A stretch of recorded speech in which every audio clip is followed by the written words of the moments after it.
Assalamualaikum warahmatullahi wabarakatuh. Selamat datang di channel Koki MP, komunitas kajian ilmu manajemen pendidikan yang dibina oleh Bapak Amril Muhammad selaku dosen Prodi Manajemen Pendidikan Universitas Negeri Jakarta. Perkenalkan, nama saya Silvarisya Pahlevi, mahasiswi Prodi Manajemen Pendidikan kelas MP 2020C. Di video kali ini, saya akan menyampaikan sebuah materi yang berjudul Berani Mengambil Resiko dalam Berwirausaha. Untuk pembahasan lebih lanjut, simak video berikut ini ya. Dalam menjalankan sebuah usaha, sudah pasti ada resiko yang harus dihadapi oleh seorang wirausahawan. Secara garis besar, pengertian resiko selalu dikaitkan dengan adanya ketidakpastian pada masa yang akan datang. Secara lebih spesifik, resiko dapat diartikan adanya konsekuensi yang muncul sebagai dampak adanya ketidakpastian sehingga menimbulkan dampak yang merugikan bagi wirausahawan. Pada dasarnya, resiko selalu menyertai kita dalam kehidupan sehari-hari.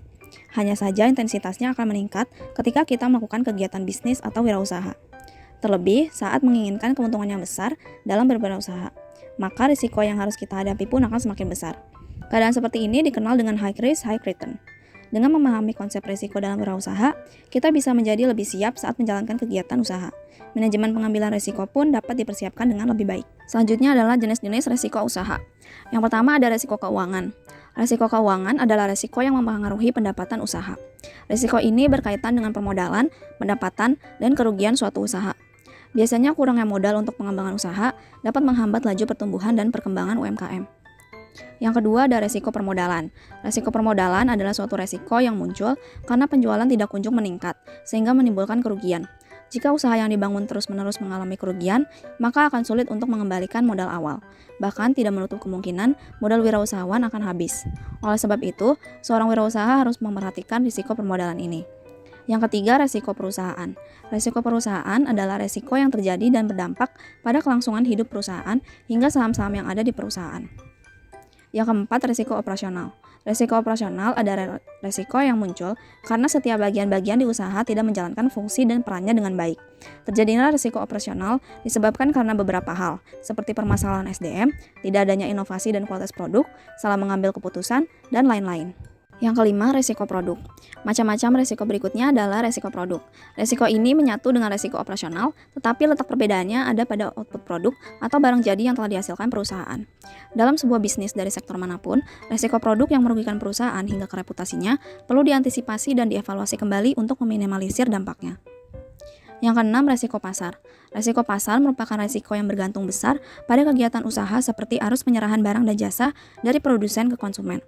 Umumnya risiko pasar bergantung pada lingkungan di mana suatu perusahaan beroperasi. Apakah banyak pesaing atau harga bahan bakunya hingga bagaimana promosinya melalui media sosial. Berikutnya adalah faktor-faktor risiko usaha. Nah, berikut ini adalah beberapa faktor yang mungkin dapat mengakibatkan terjadinya risiko dalam berwirausaha. Yang pertama adalah keadaan ekonomi yang tidak pasti, yang kedua kondisi alam yang tidak menentu, yang ketiga perubahan gaya hidup manusia, yang keempat strategi pemasaran yang salah, dan yang kelima persiapan yang kurang matang. Mengelola risiko usaha. Terdapat 4 tips sederhana mengelola risiko usaha berdasarkan jurnal Entrepreneur pada tahun 2018. Yang pertama, menerapkan identifikasi risiko. Pengusaha atau manajer perusahaan bisa mencoba mengidentifikasi jenis risiko yang mungkin muncul, baik itu keuangan, pemasaran, manufaktur, dan lain-lain.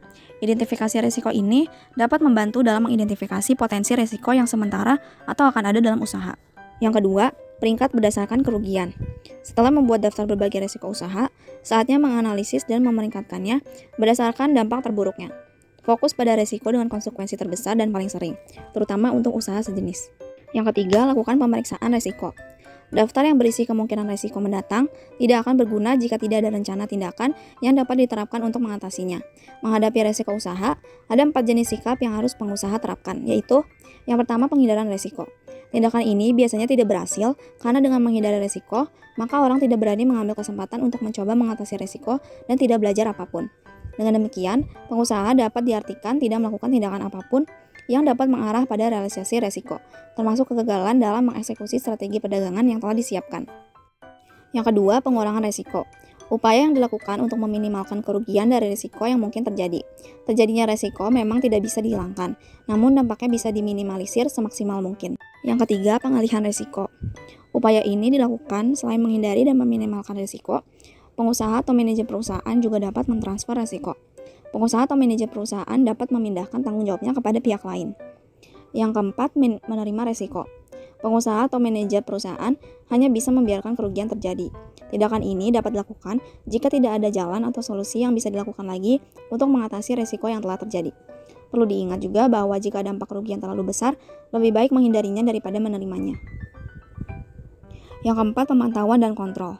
Setelah pengusaha atau manajer perusahaan telah mengidentifikasi atau menganalisis risiko dan memilih strategi yang dapat diterapkan pada risiko yang akan terjadi atau sedang terjadi, saatnya bagi pengusaha atau manajer perusahaan untuk selalu waspada terhadap masalah yang ada.